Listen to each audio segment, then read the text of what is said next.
दोस्तों अगर आपका YouTube चैनल भी मोनेटाइज हो गया है और आपके एडसेंस अकाउंट में डॉलर ऐड हो चुके हैं, आपके एडसेंस अकाउंट में बैंक अकाउंट ऐड करने का ऑप्शन भी आ चुका है, तो दोस्तों आज की इस वीडियो में आप लोगों को मैं यही बताऊंगा कि अपने एडसेंस अकाउंट में बैंक अकाउंट ऐड कैसे करते हैं। तो दोस्तों बने रहिए इस वीडियो में मेरे साथ। मैं हूँ शैलेंद्र प्रताप सिंह, आप देख रहे हैं हेल्प की दुनिया। दोस्तों वीडियो अच्छा लगे तो लाइक कर दें, साथ में चैनल को सब्सक्राइब कर लें। तो दोस्तों चलिए चलते हैं मोबाइल स्क्रीन पर और जान लेते हैं कि एडसेंस अकाउंट में बैंक अकाउंट ऐड कैसे करते हैं। दोस्तों एडसेंस अकाउंट में बैंक अकाउंट ऐड करने के लिए सबसे पहले हमें अपने मोबाइल के क्रोम ब्राउजर में अपने एडसेंस अकाउंट को ओपन कर लेना है। तो यहाँ पर मैंने एक एडसेंस अकाउंट को ओपन कर लिया है और यहाँ पर आप देख सकते हैं एडसेंस अकाउंट के होम पेज पर ही यहाँ पर एक नोटिफिकेशन डला हुआ है। दोस्तों अगर आपका एडसेंस अकाउंट पुराना है तो आपको क्या करना है, लेफ्ट साइड ऊपर कोने में देखिए 3 लाइन है, 3 लाइन पर टैप करना है। उसके बाद यहाँ पर एडसेंस फॉर यूट्यूब पर टैप कर देना है। जैसे ही आप एडसेंस फॉर यूट्यूब पर टैप करेंगे तो इस प्रकार का इंटरफेस आपके सामने आ जाएगा। अब यहाँ पर होम पेज पर ही आप देख सकते हैं दोस्तों यहाँ पर एक नोटिफिकेशन डला हुआ है, देखिए रेड कलर में यहाँ पर एक उल्टी आई बन के आ रही है और उसके आगे देखिए लिखा हुआ है your YouTube payments are on hold as you have account issue to fix, यानी कि अकाउंट में यहाँ पर एक इशू चल रहा है, हमारे एडसेंस अकाउंट में एक इशू चल रहा है, उसे फिक्स करने के लिए यहाँ पर यह नोटिफिकेशन आ रहा है। तो यहाँ पर नोटिफिकेशन में आगे आप जाएंगे तो यहाँ पर देखिए एक्शन का ऑप्शन हमें मिल जाता है। दोस्तों कभी कभी यहाँ पर ये नोटिफिकेशन जो है वो डिसमिस भी हो जाता है। तो यहाँ पर देखिए आपको क्या करना है, बैंक अकाउंट ऐड करने के लिए यहाँ पर देखिए फिर से 3 लाइन पर टैप करना है। यहाँ पर 3 लाइन है, 3 लाइन पर टैप करने के बाद यहाँ पर हमें पेमेंट्स पर टैप करना है। देखिए पेमेंट्स का ऑप्शन यहाँ पर हमें मिल जाता है, तो हम पेमेंट्स पर टैप कर देंगे। जैसे ही पेमेंट्स पर टैप करेंगे उसके बाद यहाँ पर देखिए पेमेंट्स इन्फो लिखा हुआ है, तो हम पेमेंट्स इन्फो पर टैप कर देंगे। उसके बाद दोस्तों कुछ ही देर में यहाँ पर हमारे सामने अगला इंटरफेस आ जाता है। तो यहाँ पर देखिए हम जूम आउट कर देते हैं और यहाँ पर देखिए कुछ प्रोसेसिंग होगी, हो सकता है लोडिंग में थोड़ा टाइम लगे। उसके बाद यहाँ पर अगला इंटरफेस हमारे सामने आ जाएगा। तो यहाँ पर देखिए हम वेट कर लेते हैं।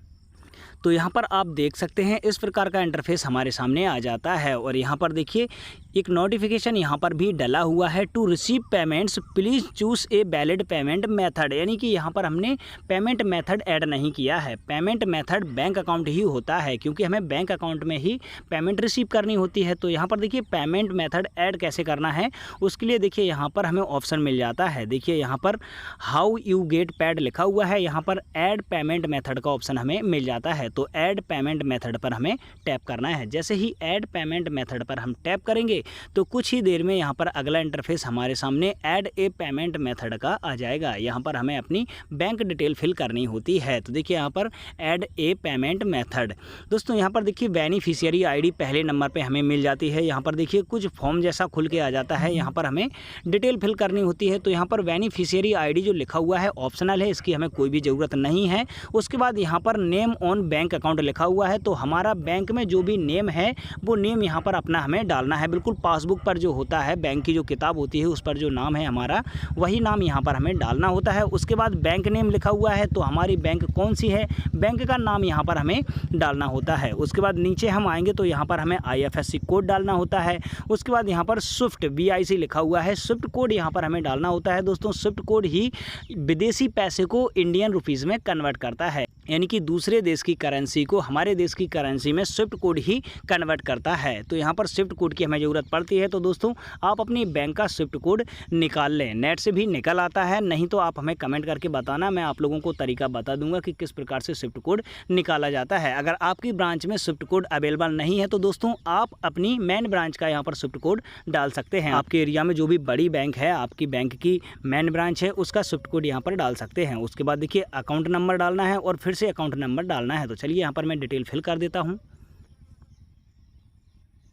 तो यहाँ पर दोस्तों मैंने डिटेल फिल कर दी है। देखिए यहाँ पर मैंने स्विफ्ट कोड भी डाल दिया है, IFSC कोड भी डाल दिया है, बैंक का नाम लिख दिया है, जिनके नाम से बैंक अकाउंट है उनका नाम भी डाल दिया है और अकाउंट नंबर भी यहाँ पर मैंने फिल कर दिया है। उसके बाद दोस्तों नीचे यहाँ पर देखिए हमें एक चेक बॉक्स मिल जाता है, set as primary payment method.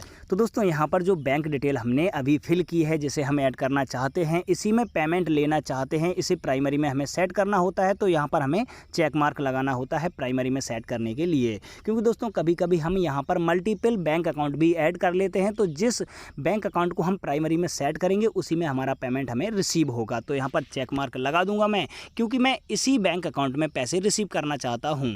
उसके बाद दोस्तों हमें नीचे सेव का ऑप्शन मिल जाता है, तो हम सेव पर टैप कर देंगे। तो यहाँ पर देखिए मैंने सेव पर टैप कर दिया है। अब यहाँ पर दोस्तों देखिए यहाँ पर फिर से प्रोसेसिंग होगी, कुछ यहाँ पर टाइम लग सकता है तो आप वेट कर लें। उसके बाद दोस्तों यहाँ पर देखिए बैंक अकाउंट ऐड हो चुका है। देखिए यहाँ पर हाउ यू गेट पेड लिखा हुआ है दोस्तों। यहाँ पर पहले ऐड पेमेंट मेथड का ऑप्शन आ रहा था, लेकिन यहाँ पर देखिए मैनेज पेमेंट मेथड आ रहा है और यहाँ पर जो बैंक डिटेल हमने ऐड की है वो भी यहाँ पर ऐड हो चुकी है, यानी कि हमारा बैंक अकाउंट यहाँ पर ऐड हो चुका है। इसी प्रकार से आप अपने एडसेंस अकाउंट में बैंक अकाउंट ऐड कर सकते हैं। अगर आपको कोई दिक्कत आती है तो आप हमें कमेंट करके बता सकते हैं, मैं आपके कमेंट का रिप्लाई देने की पूरी कोशिश करूँगा। तो दोस्तों चलता हूँ, फिर मिलूँगा अगले किसी वीडियो में, तब तक के लिए नमस्कार।